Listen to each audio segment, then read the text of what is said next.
entrusted to the Ilonggos through the City Hall, Mayor Treñas, both father and daughter, with 3 billion pesos. Ang gobyerno hindi na especially today, no government agency will invest 3 billion pesos. But SM showed its confidence to Mayor Jerry Treñas and now Raisa Treñas to entrust to them, to the Ilonggo, 3 billion pesos in corporate funds in order to put up this facility. So we want to thank, in behalf of the Ilonggos, we want to thank the SM Group for the confidence that they have placed in the leadership of Mayor Treñas. However, having said that, we Ilonggos, kinahanglan ipakita naman sa atong sa SM Group that we deserve their confidence. Ang kinahanglan na ipakita naman sa ila that we are worth their investment. Kabalaan ko kasubong may mga problema, iba natin mga kasimanwa, mga volunteero.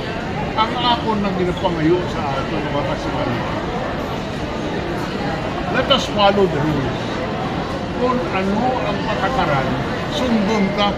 Kaya kung hindi ka pagsundon, we will never be able to move forward. I repeat, let us follow the law. Because that is the key.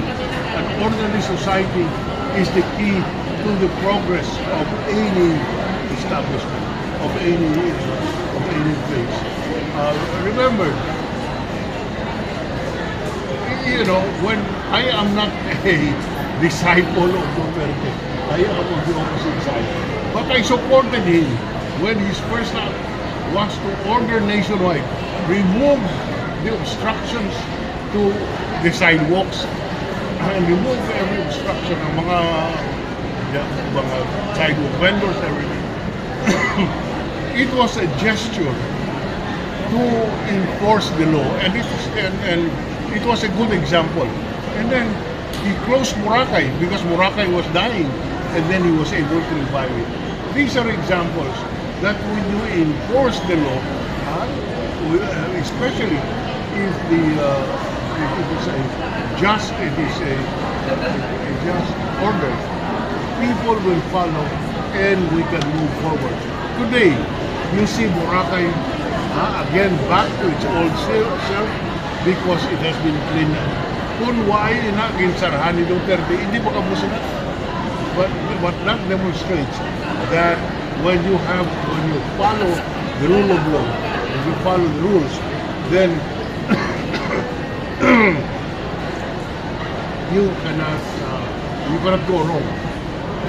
So umuwi na ang ginapangayon ko.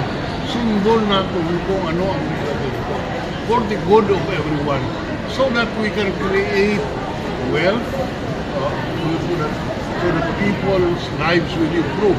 Imbis nga padakon nato ng atong ekonomiya. Instead nga damo sa imol, padamuon ta ang may masarangan. So mo ina ang akong pangayo sa atong kasimanwa. Let us follow the rules.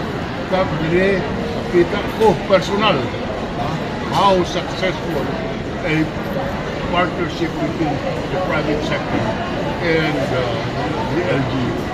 So amoy na ang akong napangayo sa atong kasimanwa. I have done my share. For 34 years, I looked after the affairs also of Iloilo. And I'm glad that the city is now in the hands of Mayor Raisa Treñas, who continues the programs of her father. And I am confident that if we continue to lead in the manner that we have to lead, we can continuously become a more progressive city. And I repeat, now we are again a model of urban development, showcasing what a PPP could do for our people. Thank you very much.